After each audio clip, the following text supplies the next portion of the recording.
السلام علیکم ویورز، کیا حال ہے آپ کے؟ میں ناز جہاں آپ کے ساتھ ہوں۔ میں نے آپ کو پریویس ویڈیو میں شیئر کیا کہ حضرت موسیٰ علیہ السلام کی قوم جو تھی وہ بہت زیادہ سرکش تھی، اور جب اللہ تعالیٰ کی طرف سے انہیں جہاد کا حکم ملا تو انہوں نے اللہ کے اس حکم کی روگردانی کی اور بھاگ اٹھے، اور انہوں نے کہا کہ موسیٰ تم اور تمہارا خدا جا کے لڑو، ہم تو کسی کے ساتھ لڑنے والے نہیں، اور انہوں نے اس طرح جہاد سے انکار کر دیا۔ بنی اسرائیل کی اس مسلسل نافرمانی، سرکشی اور جہاد سے انکار کی بنا پر اللہ تعالیٰ نے اس قوم کو 40 سال تک صحراء طیہ میں بھٹکنے کے لیے چھوڑ دیا۔ ابھی ان کی اسیری کی مدت پوری بھی نہ ہوئی تھی کہ حضرت موسیٰ اور حضرت ہارون علیہ السلام انتقال فرما گئے۔ اللہ تعالیٰ نے حضرت موسیٰ علیہ السلام کے خادم خاص یوشع بن نون کو حکم دیا کہ بنی اسرائیل کو ساتھ لے کر جاؤ، قوم عمالقہ جو کہ ایک ظالم قوم تھی، اور اس کے دوسرے لوگوں کے ساتھ بھی جہاد کرو، اور اپنے آباء و اجداد کی سرزمین یعنی ارض مقدس کو آزاد کراؤ۔ وادی طیہ میں قید کے 40 سال مکمل ہو چکے تھے، چنانچہ اللہ تعالیٰ کے حکم سے حضرت یوشع بن نون بنی اسرائیل کے 12 قبائل کے 6 لاکھ سے زائد افراد کو لے کر جہاد کے لیے نکلے، اور طویل اور سخت ترین جنگ کے بعد انہیں شاندار کامیابی نصیب ہوئی، اور اللہ نے سورہ مائدہ کی آیت نمبر 12 میں اپنے کیے گئے وعدے کے مطابق کنعان، فلسطین اور شام تک کا پورا علاقہ بنی اسرائیل کے حوالے کر دیا۔ علامہ عماد الدین نے ابن کثیر میں لکھا ہے کہ اس جنگ میں بے شمار دولت، مال و متاع اور ہیرے جواہرات بنی اسرائیل کے ہاتھ آئے۔ قوم عمالقہ کے 12,000 مرد خواتین کو موت کے گھاٹ اتار دیا گیا۔ بہت سے بادشاہوں سے مقابلہ ہوا۔ کہا جاتا ہے کہ حضرت یوشع بن نون نے شام کے 31 بادشاہوں کو شکست فاش دی اور ان پر غلبہ پا لیا۔ مولانا حافظ الرحمن لکھتے ہیں کہ یوشع علیہ السلام نے اللہ کے حکم سے تمام مفتوحہ علاقے بنی اسرائیل کے 12 قبائل کے درمیان تقسیم کر دیے تاکہ وہ امن اور سکون کے ساتھ زندگی بسر کر سکیں اور دین حق کے لیے سرگرم رہیں۔ حضرت یوشع علیہ السلام آخری عمر تک ان 12 قبیلوں کی نگرانی اور اصلاح حال میں مصروف رہے۔ آپ نے خاندانوں اور قبیلوں میں سردار مقرر کیے اور ہر قبیلے میں معاملات و مناقشت کے فیصلوں کے لیے قاضیوں کو نامزد کیا۔ حضرت موسیٰ کے بعد حضرت یوشع علیہ السلام 27 سال تک زندہ رہے اور 127 سال کی عمر میں ان کا انتقال ہو گیا۔ حضرت موسیٰ کے انتقال کے بعد تقریباً 350 سال تک یہ نظام یوں ہی چلتا رہا۔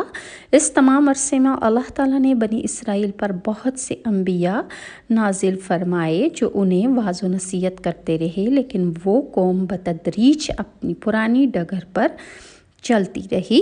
دنیا بھر کی برائیوں کو اپنانے کی شوقین اس بد نصیب قوم کی مسخ فطرت، تباہ ذہنیت اور دین سے بیزاری سب پر عیاں تھی۔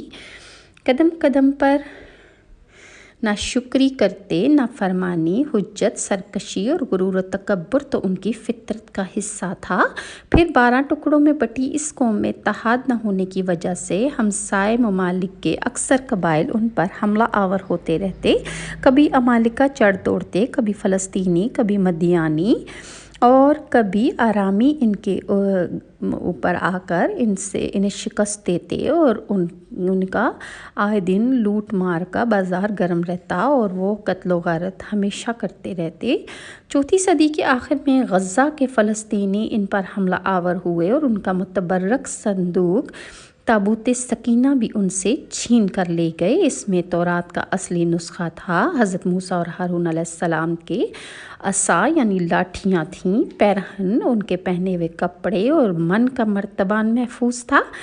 بعض آثار میں مذکور ہے کہ حضرت عیسیٰ علیہ السلام کے انتقال کے بعد مصر اور فلسطین کے درمیان بحر روم کے کناروں پر آباد قوم عمالقہ کا جابر الظالم حکمران جالوت اسرائیل کی آبادیوں پر قبضہ کر کے ان کے سرداروں اور نامور افراد کو قیدی بنا کر اپنے ساتھ لے گیا۔ باقی کو انہوں نے مغلوب کر کے ان پر خراج مقرر کر دیا اور تورات بھی ضائع کر دی۔ بنی اسرائیل کے یہ بڑا نازک دور تھا۔ قوم میں نہ کوئی نبی تھا، نہ سردار، نہ امیر۔ خاندان نبوت میں سے ایک حاملہ خاتون بچی تھیں جنہوں نے ایک بچے کو جنم دیا تو بچے کا نام شموئیل رکھا گیا۔ شموئیل ذرا بڑے ہوئے تو والدہ نے بنی اسرائیل کے ایک صالح اور پاک بزرگ کے پاس انہیں تعلیم و تربیت کے لیے بھیج دیا۔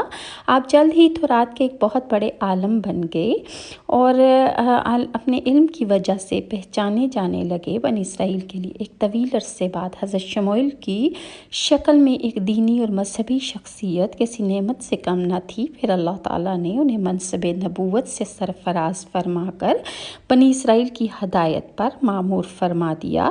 شموئیل علیہ السلام کے زمانے میں بھی جالوت اور اس کی قوم کی شرانگیزیاں، ظالمانہ شرارتیں، لوٹ مار کا سلسلہ جاری و ساری تھا۔ حضرت شموئیل کے درس و تبلیغ سے ان کے اندر کچھ غیرت ایمانی جاگی تو وہ حضرت شموئیل کے پاس آئے اور درخواست کی کہ ہم پر ایک بادشاہ مقرر کر دیں۔ اس حوالے سے اللہ تعالیٰ نے ارشاد فرمایا، جب انہوں نے اپنے پیغمبر سے کہا کہ کسی کو ہمارا بادشاہ بنا دیجئے تاکہ ہم اللہ کی راہ میں جہاد کریں، پیغمبر نے کہا کہ اگر تمہیں جہاد کا حکم دیا جائے تو عجب نہیں کہ تم لڑنے سے پہلو تہی کرنے لگو گے، یعنی تم بھاگ کھڑے ہوگے۔ تو انہوں نے کہا کہ بھلا ہم اللہ کی راہ میں جہاد کیوں نہیں کریں گے۔ یہ سورہ بقرہ کی آیت نمبر 246 میں یہ سارا واقعہ بیان کیا گیا ہے کہ وہ قوم کہنے لگی کہ بھلا ہم اللہ کی راہ میں جہاد کیوں نہیں کریں گے، ہم تو اپنے گھروں سے اجاڑے گئے ہیں اور بچوں سے دور کر دیے گئے ہیں۔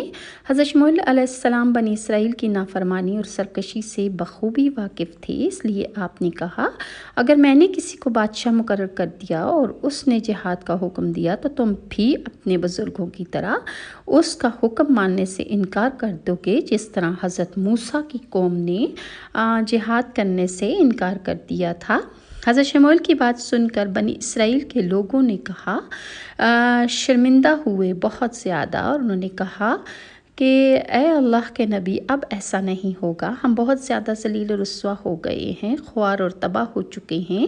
اگر بادشاہ نے جہاد کا حکم دیا تو ہم دشمن کا ڈٹ کر مقابلہ کریں گے۔ طالوت بادشاہ بنی اسرائیل کے اصرار پر حضرت شموئیل علیہ السلام نے اللہ سے دعا فرمائی۔ اس حوالے سے ارشاد باری تعالیٰ ہے، اور ان کے نبی نے ان سے فرمایا کہ اللہ نے طالوت کو تمہارا بادشاہ بنا دیا ہے۔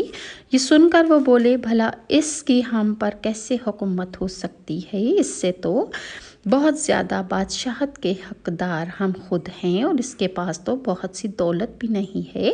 نبی نے فرمایا سنو، اللہ نے انہیں تم پر برگزیدہ کیا ہے اور انہیں علمی اور جسمانی برتری بھی عطا فرمائی ہے۔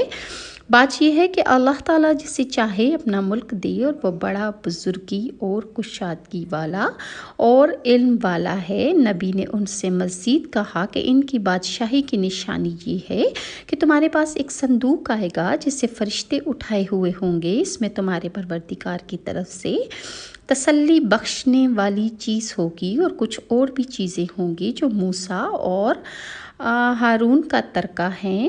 یہ قرآن کی سورہ بقرہ آیت نمبر 247 اور 48 میں اللہ تعالیٰ کا ارشاد ہے کہ اس میں موسیٰ اور ہارون کا ترکہ بھی ہوگا۔ اگر تم ایمان رکھتے ہو تو اس میں تمہارے لیے ایک بڑی نشانی ہے۔ مزید اس قوم نے حضرت یوشع بن نون کی ساتھ کیا کیا اور کیسے انہوں نے نافرمانیاں کی، انشاءاللہ میں آپ کے ساتھ نیکسٹ ویڈیو میں شیئر کروں گی۔ اور ناز کو نیکسٹ ویڈیو تک کے لیے اجازت دیں۔ اللہ حافظ۔